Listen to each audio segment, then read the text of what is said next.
You know, one of the most liberating truths I've ever learned is this. You will never be truly free until you stop living for the opinions of others. Think about it. How many decisions in your life have been shaped, not by what you truly wanted, but by what you thought would get a nod of approval? The clothes you wear, the way you speak in meetings, the dreams you dare to chase or abandon. For so many people, life is like performing on a stage you never signed up for, under the constant gaze of an audience you never invited. And here's the wild part. Most of the judgments you're afraid of, they're not even real. They're imagined. You're hearing whispers that were never spoken. You're playing out conversations that never happened. You're shrinking yourself in rooms where no one's even looking. The Stoics understood this centuries ago. They taught that peace begins the moment you stop asking for permission to be yourself. That's the line where your freedom starts, where you decide that your life is not an open poll for everyone to vote on. But most of us, we're caught in a much quieter, much trickier trap. We don't just fear judgment, we're attached to it. And that attachment is the deepest prison.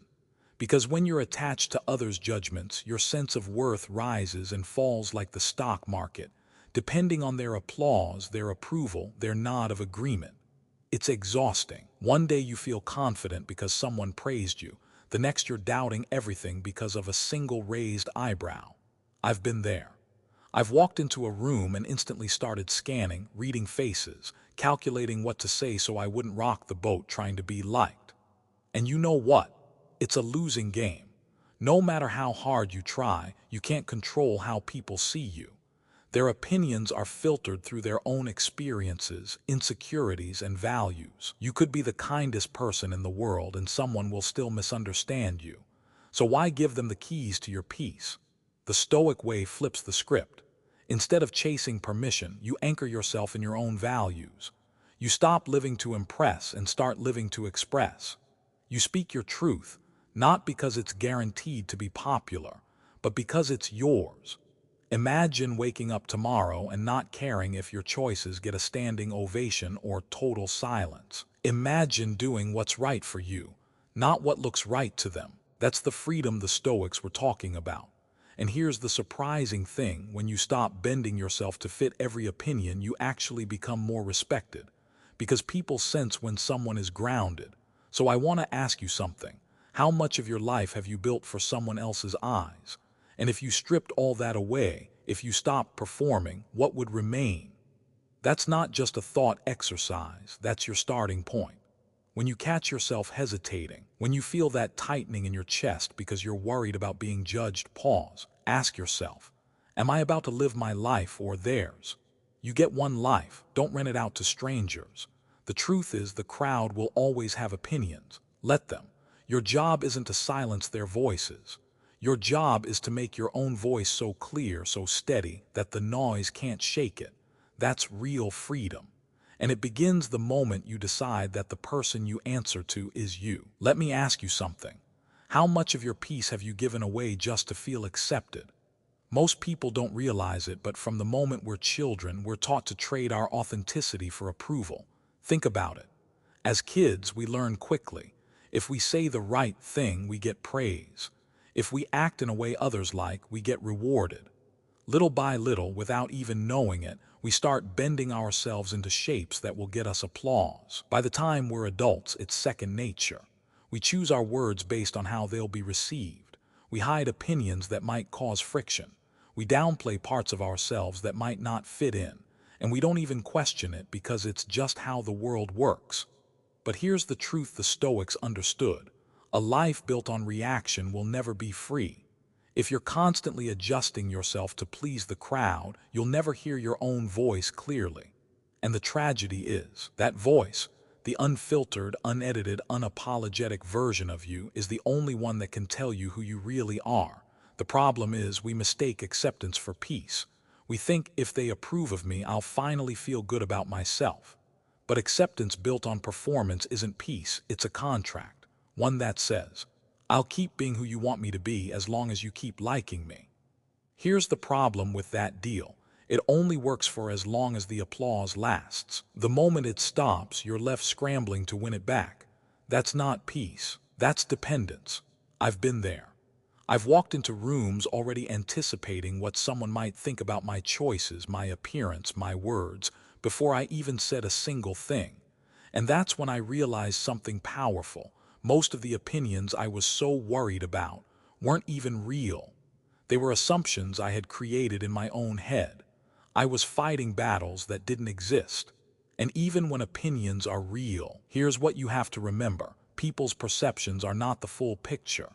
They're shaped by their own biases, their experiences, their insecurities. They're seeing you through a lens you don't control. It's like a stranger glancing at a single page of a book and deciding they know the whole story. Would you take that review seriously? Of course not. So why treat passing opinions as the truth about your life? The Stoic doesn't reject feedback, far from it. He listens. He reflects, but he never hands over the authorship of his life to someone else. He doesn't let outside voices decide his worth. He takes what's useful and leaves the rest. That's the balance. You can learn from others without becoming what others want. And the line between the two, it's drawn by self-awareness. So, here's the challenge I want to leave you with. Next time you feel that urge to edit yourself for approval, stop.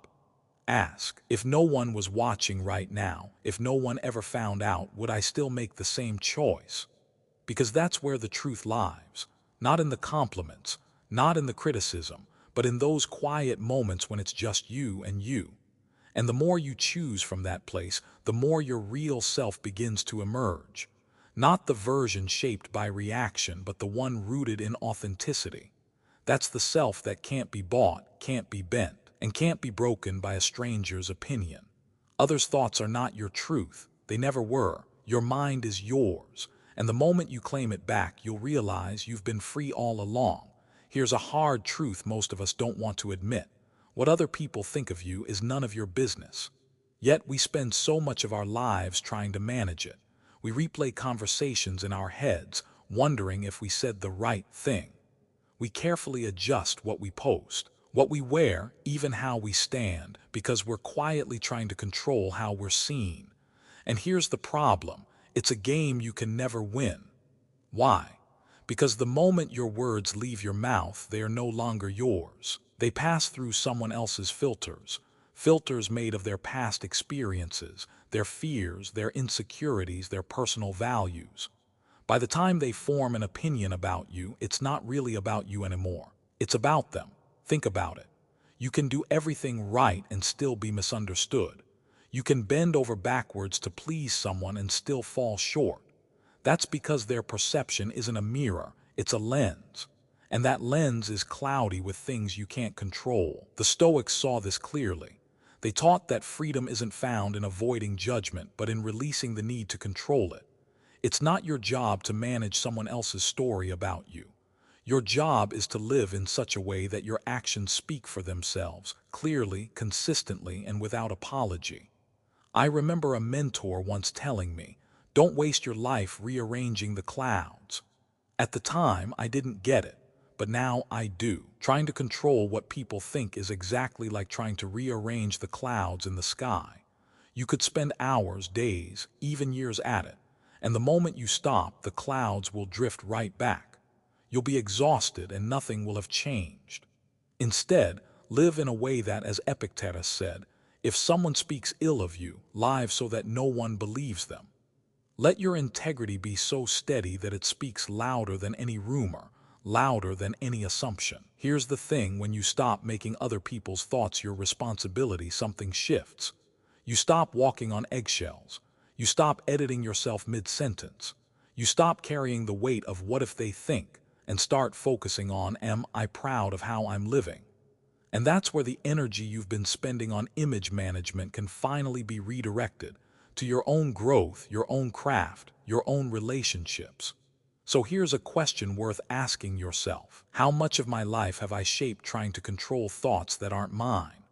And what would happen if, just for one day, I let people think whatever they wanted and focused only on living with integrity? You might lose some approval, yes, but you'll gain something much bigger, your peace. Because the truth is, the wind will always blow, the clouds will always move, and opinions will always change. Let them.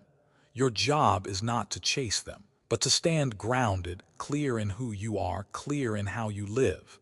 When you can do that, you're no longer a prisoner to perception. You're free. And that kind of freedom is worth more than any approval you could ever chase. Let's be honest, approval feels good. When someone praises you, likes your post, or tells you they're proud of you, there's a rush. It's warm, it's validating, it's human to enjoy it. But here's the danger. When you start needing it, you're no longer free. Because the moment your sense of worth rises and falls based on other people's applause, you've handed them the remote control to your self-esteem. And guess what? They can change the channel anytime. At first, it's subtle. You adjust a little here, a little there, just to keep the approval flowing. Maybe you tell a safe version of your opinion. Maybe you hide a dream that feels too ambitious. You bend your values just slightly to avoid rocking the boat, and it works for a while. You get the smile, the pat on the back, the good job. But slowly, without realizing it, you're building a prison. Not one made of bars, but of expectations. I've seen it in so many people, and I've lived it myself. On the outside, they seem happy, smiling in photos, liked by everyone, but inside, they're exhausted, not from doing too much, but from pretending too much, from being liked but never truly known. That's the real cost of approval. It gives you applause but takes away authenticity. The Stoics saw this trap clearly. They knew that popularity isn't proof of truth, that the crowd's cheer doesn't mean you're on the right path. Sometimes it just means you're walking where they're comfortable. And comfort isn't always where growth lies. A Stoic values truth over popularity. They would rather have a handful of deep, honest connections than 100 shallow, performative ones. Because a bond built on pretense isn't a relationship, it's a transaction. And every transaction like that costs you a piece of yourself. Think about it. When was the last time you said yes when you meant no, or stayed silent when you should have spoken up, or laughed at something you didn't find funny just to fit in? Those moments seem small, but each one is a brick in the walls of that prison. The worst part, approval has no finish line. The bar keeps moving. You hit one standard and another appears. You keep running, hoping one more compliment will finally make you feel secure, but it never does. The way out: detach your worth from the crowd's applause. Choose to act from principle, not pressure. Speak your truth, even if it's not popular. Stand firm in your values, even if it means standing alone. Because here's the paradox. When you stop performing for approval, the people who remain in your life will see the real you, not the polished, edited, safe version. And that kind of connection, it's rare, it's real, and it's worth far more than 100 empty claps. So ask yourself today, am I building my life or just my image? If the answer leans toward image, it's time to start breaking down the walls. Not by rejecting every compliment, but by making sure your actions are rooted in who you are, not in what gets applause. Remember, popularity is loud, but peace is quiet. And when you live for your own truth instead of the crowd's approval, you may lose a little noise, but you'll gain a lot of peace. There's a kind of freedom most people never taste. It's not the freedom of money or status, or even the ability to do whatever you want. It's the freedom of knowing yourself and approving of yourself without needing anyone else's permission. That's what the Stoics meant when they spoke about living from the inside out. Because here's the truth: external validation will always be unstable. One moment people are cheering for you, the next they've moved on. One day your choices are celebrated, the next they are questioned. If your sense of worth depends on that cycle, you'll spend your life chasing it like a shadow you can never catch. But inner validation, that's solid ground. It doesn't swing with public opinion. It doesn't disappear when the applause stops. It's the quiet, unshakable knowing that says, I'm living in alignment with my values, and that's enough. Here's the problem: we're not taught how to do this. From childhood, most of us are conditioned to earn our worth from the outside. Good grades get you a gold star. Good behavior gets you praise. And slowly, you learn to look outward for confirmation instead of inward for conviction. Breaking that habit isn't easy. It's like rewiring the way you've been trained to think. At first, it feels strange, almost wrong not to seek approval. You might even feel guilty for trusting yourself without proof from others. But here's the shift. When you start validating yourself, you stop living in reaction mode. You don't wait for someone else to call your ideas good before you act on them. You don't need permission to pursue what matters to you. You don't need a title, a trophy, or 1,000 likes to feel like you're enough. I've experienced this change personally. There was a time when every achievement I had felt empty unless it was noticed and praised. But eventually I realized, if my pride only shows up when someone else claps for me, it's not pride at all. It's dependency. And that's not freedom. The moment you turn inward for validation, you start asking better questions. Did I act in alignment with my principles today? Was I honest in my words and actions? Did I stand by what I believe even when it was uncomfortable? If the answer is yes, you go to bed with peace, no matter what anyone else thinks. The Stoics understood that self-respect is built, not given. It's built in the small, quiet moments when no one is watching. When you make the harder choice because it's the right one. When you refuse to sell out your values for convenience or applause. Think of it like this. External validation is like checking 10 different maps and hoping they all agree on where you should go. Inner validation is like having a compass that always points to your true north. Even if the path is unclear, you know which direction to take. This doesn't mean you shut out all feedback. Wisdom can come from others. But it does mean you stop outsourcing your worth. You take advice into consideration, but you let your values have the final say. And here's the beautiful part. When you live this way, the world might still misunderstand you, but it can't shake you. You're anchored, you're steady. Your peace isn't up for negotiation. So let me ask you, if no one ever praised you again, no awards, no compliments, no recognition, would you still live the same way? If your answer is yes, you found freedom. If your answer is no, that's your work, not to earn more approval, but to build a life so aligned with your own truth that you can stand proudly in it, with or without applause. Because once you find that kind of inner validation, no rejection can take it from you. And that, my friend, is the kind of freedom worth chasing. There comes a point in every life where you have to choose. Will you live to please the crowd, or will you live to honor your principles? It's not a choice that announces itself with flashing lights. It's quiet. It shows up in small moments, agreeing when you should have spoken up, staying silent when you should have stood tall, choosing comfort over truth. The problem is, the crowd is never consistent. One day they love you, the next they question you.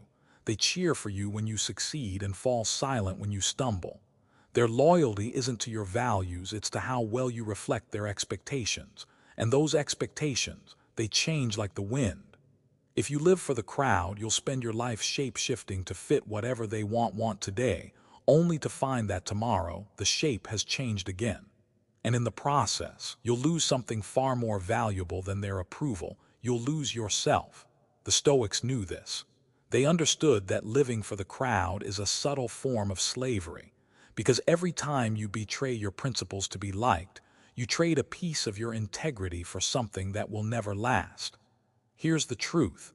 Acting according to your values will not always be popular. Sometimes it will mean standing alone. Sometimes it will mean being misunderstood. Sometimes it will mean losing the comfort of being part of the in group. But it will always mean keeping your self-respect. And self-respect, that's worth more than universal approval. Approval is temporary.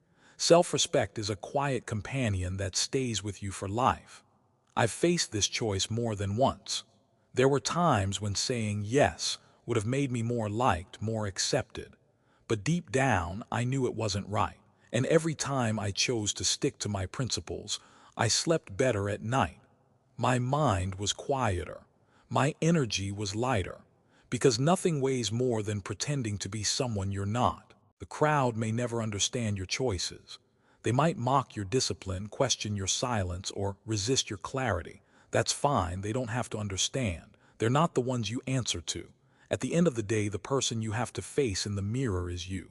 And if your conscience isn't at peace, no amount of applause will fix that. So here's a simple test. Every morning, ask yourself, am I living today to impress or to align? If the answer leans toward impress, pause, redirect, Because you don't owe anyone a performance, you owe yourself integrity. Live that way long enough and you may not please everyone, but you'll gain something far greater, the deep, unshakable calm that comes from knowing you're living true. And in a noisy world obsessed with approval, that kind of calm is rare. It's quiet, it's steady, and it's yours. Criticism, it's everywhere. Online, at work, in your own family. Some of it can help you grow, but let's be honest, most of it isn't wisdom. Most of it is noise. Here's what I mean: most criticism is just reactive projection. People see something in you that triggers something in them, a fear, an insecurity, a regret, and instead of examining themselves, they throw it at you. It's not about truth, it's about unloading. If you're not careful, you'll take that noise and carry it with you. You'll replay it in your head. You'll start to believe it. And before long, you won't even need critics anymore. You'll have trained your own mind to tear yourself down. The Stoics had a better way.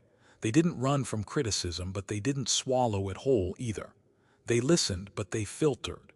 They asked, who is this person? What do they actually know about me? Do they have my best interest at heart? Will this make me better or just smaller? If the answer was that it wasn't useful, they let it go. They didn't echo it in their own thoughts. Because here's the truth: carrying every opinion is mentally toxic. It clutters your mind, distorts your sense of self, and drains your energy. Think about your mind like your home. You wouldn't leave your front door wide open and let strangers track mud across your floor, rearrange your furniture, and scribble on your walls. So why do we let anyone who feels like it dump their unfiltered opinions into our mental space? I've learned this the hard way. In my younger years, I thought taking every piece of criticism seriously made me humble. But I wasn't being humble, I was being hijacked. I was letting anyone with an opinion steer my sense of worth. And that doesn't make you stronger, it makes you dependent. Detachment is the cure. And detachment doesn't mean arrogance or denial. It means clarity. It means recognizing that not every voice deserves your attention, and that your peace is more valuable than proving yourself to every passerby. Marcus Aurelius said, "The opinion of 10,000 men is of no value if none of them know anything about the subject." And the subject here is you. No outsider, no matter how loud, can know your life, your context, your values the way you do. So why give their passing judgment the authority to define you? The next time you're criticized, pause. Don't rush to defend yourself. Don't let it stick to you without inspection. Ask yourself, is this coming from a place of understanding or a place of projection? Is it helping me see clearly or just adding more noise? If it's noise, let it pass. Let it drop to the floor instead of bouncing around your mind for days. Because every time you echo empty criticism, you reinforce someone else's limitations, not your truth. Criticism will always exist. But the moment you stop giving every piece of it free rent in your head, you create space. Space for clarity. Space for focus. Space for your own voice to be louder than theirs. And when that happens, you're no longer living in reaction to the noise. You're living from a place of grounded, unshakable peace. Here's something that took me years to understand. When people judge you, they're not holding up a mirror, they're holding up a filter. What they see isn't the whole truth of who you are, it's a projection of who they are, their fears, their biases, their insecurities, their unprocessed experiences. And once you see it that way, their judgment stops feeling like an absolute verdict and starts looking like a personal reflection. Think about it. Two people can watch you do the exact same thing. One will admire you for it, the other will criticize you. Which one is right? Neither. They're just telling you something about themselves. The Stoics understood this deeply. They knew that no one sees you objectively. Every reaction you get passes through the lens of someone else's life, shaped by their values, their wounds, their worldview. And if you're not careful, you'll start reshaping yourself to fit their distorted lens. I've fallen into that trap before. I've heard labels: too much, too quiet, too ambitious, not ambitious enough, and without thinking I started editing myself. Softening here, shrinking there, exaggerating in other places, just to fit an image that wasn't even mine. But here's the problem. When you do that long enough, you forget what you actually look like without their filter. Sometimes judgment isn't even about you at all. It's about what you represent to someone else. The person who feels small might call you arrogant. The one who fears change might call you reckless. The one who avoids their own truth might attack yours. In those moments, you're just a screen for their projections. And here's where the Stoic perspective is powerful. Your job isn't to fix their lens, it's to clarify your own. You don't control how they see you, but you can control how clearly you see yourself. Marcus Aurelius said, "Everything we hear is an opinion, not a fact. Everything we see is a perspective, not the truth." Let that sink in. Their words are colored by their perspective, just as yours are. So the next time someone judges you, ask yourself, is this really about me or about what they need to see? Is this clarity or is it projection? That pause will save you from bending into shapes that don't belong to you. This doesn't mean you'll never feel the sting of judgment. You're human. It's natural to feel it. But when you understand that judgment says more about the speaker than the subject, you stop collapsing under its weight. And here's the beautiful part. Once you stop living for their lens, you start living for your own truth. You become less reactive, more steady, less concerned with being seen correctly, and more concerned with being real. You can't stop people from looking at you through their filters, but you can stop adjusting your life for them. And when you do, you'll find a peace that doesn't depend on being perfectly understood. It depends on being perfectly authentic. At some point, you have to decide who you really live for. Not in theory, not as a nice quote on your wall, but in the smallest, most ordinary actions of your day. Because every choice you make is an answer to someone. The question is, are you answering to the crowd or to your own values? The Stoics were clear on this. They lived according to principle, not popularity. And there's a reason for that. Public opinion is unpredictable.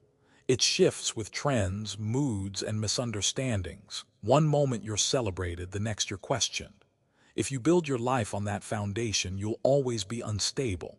Living by your values is different. It brings stability. It brings peace. It's like having a compass that points to your true north, no matter how stormy the weather gets. But here's the catch: betraying your values doesn't always hurt right away. It's a quiet pain. At first, it feels like nothing happened. You told a little lie. You bent a boundary. You went along with something you didn't believe in. No big deal, right? But over time, that quiet discomfort grows, and soon you can't ignore it, because even if the world is applauding, you'll feel the fracture inside. I felt that before, doing something I knew wasn't aligned with my principles just to avoid friction or to please someone. Outwardly, I looked fine. Inwardly, I knew I'd lost something important. And the thing about that kind of loss, no compliment, no paycheck, no trophy can make it feel right again. That's why true living starts when your actions consistently match your principles. It's not about perfection, it's about alignment. You will still make mistakes, but when your decisions come from a place of clarity, you'll always find your way back. And here's the paradox. When you stop trying to win everyone's approval, many people will actually respect you more. Because groundedness is magnetic, even to those who don't agree with you. They can sense when you're anchored in something deeper than their opinion. But respect from others is just the bonus. The real prize is the peace you feel when you can look yourself in the mirror and know you didn't sell out your values for convenience. Seneca said, "We should not say that a man has lived long because he has white hair and wrinkles. He has not lived long, he has existed long." Real living begins when you stop existing for the eyes of others and start living for what you know is right. So here's the challenge. Tonight, ask yourself, did I live today according to my values or someone else's expectations? If the answer is unclear, that's your work not to punish yourself, but to realign. Because in the end, no matter how loud the world becomes, your life is yours, and your soul knows when you're being honest. Not every battle is worth fighting. Not every comment deserves a reply. And not every misunderstanding needs to be corrected. One of the most underrated forms of strength is the ability to stay silent. Not because you have nothing to say, but because you've chosen not to waste your energy. We live in a time where it feels like every disagreement has to turn into a debate. Every insult has to be met with a counterattack. Every misunderstanding has to be cleared up immediately. But here's the truth. Engaging with ignorance often does nothing but feed it. The Stoics knew this. They practiced what I call active silence, a silence rooted in strength, not in fear. It's the kind of silence that says, I see exactly what's happening here and I'm not giving it my peace. Because when someone is arguing from ego, not truth, they're not looking for understanding, they're looking for a fight. And if you step into that fight, you've already given them what they want: your time, your attention, your energy. I've learned this the hard way. There were times I thought, if I just explain myself clearly, they'll understand. But I eventually realized some people aren't listening to understand. They're listening for ammunition. And no matter how perfectly you explain yourself, they'll twist your words to keep the conflict alive. Silence in those moments isn't weakness. It's strategy. It's protecting your focus for the things that actually matter. Marcus Aurelius said, "The best revenge is not to be like your enemy." That means you don't mirror ignorance with more ignorance. You don't match chaos with chaos. You rise above it quietly, gracefully.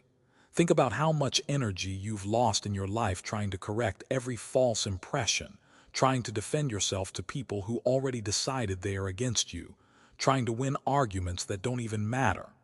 What could you have built with that energy instead? This is why disciplined silence is so powerful. It's not the silence of avoidance, it's the silence of choice. It's saying, I know my truth and I don't need to prove it to you for it to be real. And the more you practice this, the more untouchable you become. The noise will still exist, but it won't control you. You'll realize that your dignity doesn't come from winning in the eyes of others. It comes from knowing you stayed grounded, you stayed clear, and you didn't let someone else's chaos pull you off your path. So the next time someone tries to drag you into their storm, pause. Ask yourself, is this worth my peace? Is this worth my time? If the answer is no, let silence speak for you. Because silence, when chosen with awareness, doesn't make you invisible, it makes you untouchable. There comes a moment in life when you stop explaining yourself, stop proving yourself, and stop shaping your identity around who's watching, who's clapping, or who's doubting. That moment is called detachment. And detachment doesn't mean you stop caring. It means you start caring differently. You stop caring about attention, and you start caring about truth. You stop chasing applause, and you start chasing peace. You stop asking, do they accept me? And start asking, am I living in alignment with who I really am? When you're no longer dependent on external approval, something amazing happens. You begin to hear your real inner voice. Not the one you've trained to sound safe, not the one that's been edited to please everyone, but the one that speaks the truth even if it's not popular. Most people never meet that voice. They spend their lives adjusting their tone, filtering their words, and shrinking their presence to fit inside someone else's comfort zone. On the outside, it looks polished. On the inside, it's quiet self-abandonment. The Stoics knew better. They believed the path to peace is not paved with universal approval. It's built on living according to your values. Your worth isn't up for a vote. Your life isn't a group project. And when you anchor yourself to principle instead of popularity, rejection can't break you. Why? Because you were never standing on their acceptance in the first place. I've experienced this shift firsthand. There was a time when every decision I made was subconsciously weighed against what will they think. And the more I lived that way, the more I lost touch with my own compass. Detachment changed that. It taught me to release the need to be understood by everyone, to stand still in my truth, even when it wasn't applauded or even understood. Here's the paradox. The more you detach from the need for acceptance, the more magnetic you become. People recognize authenticity even if it makes them uncomfortable. But even if no one does, you still win because you're living real. Ask yourself, who would I be if I stopped needing the world to agree with me? What would I do if I no longer needed permission to be myself? Those questions can be scary, but they are also the doorway to freedom. And the moment you walk through that door, you start building an identity that no rejection can shake, because it's built on principle, not performance. The Stoic way is simple but not easy. Live aligned with your values, block out the external noise, and return, again and again, to the truth you find inside yourself. That's where the real you lives. That's where peace begins. At the end of the day, it all comes down to this. Peace begins where other people's opinions end. We spend so much of our lives trying to adjust ourselves for the approval of others. We change the way we speak, the way we look, even the dreams we chase, all in hopes that someone out there will clap for us. But the moment you realize that applause isn't the goal, everything shifts. The Stoics understood this long before us. They knew that peace isn't found in being universally liked. It's found in living aligned with your own values. Because when your values are your guide, you're steady no matter how loud the world gets. This doesn't mean you shut yourself off from others. You can still listen, you can still learn, you can still respect different perspectives. But you stop handing over the steering wheel of your life to people who don't have to live with the consequences of your choices. Living by your values means you no longer chase every wave of approval. You drop anchor in what you know is right. And here's the thing. The world will always have opinions. Let it. You can't control the tide, but you can control your ship. That's why speaking your truth matters. Not to convince everyone, not to win every argument, but to live without the weight of silence pressing on your chest. Your truth isn't meant to be hidden, it's meant to be spoken, even if it shakes at first. And when you do that, when you live by your principles and speak with honesty, something powerful happens. You stop being an echo of the noise around you. You become a signal, a clear, steady note in a world full of static. Some people will misunderstand you, some will judge, some will walk away. That's okay. Because the ones who stay will know the real you, not the version edited for likes, not the performance tailored for applause, but the person anchored in authenticity. So here's your reminder. You are not here to be everything to everyone. You are here to live in alignment with your values, to speak your truth, and to let the world adjust. And when you live that way long enough, you'll discover a kind of peace no amount of approval can buy. A peace that comes from knowing you didn't bend yourself to fit the moment. You stood as you are, and that was enough. Be the signal, not the echo.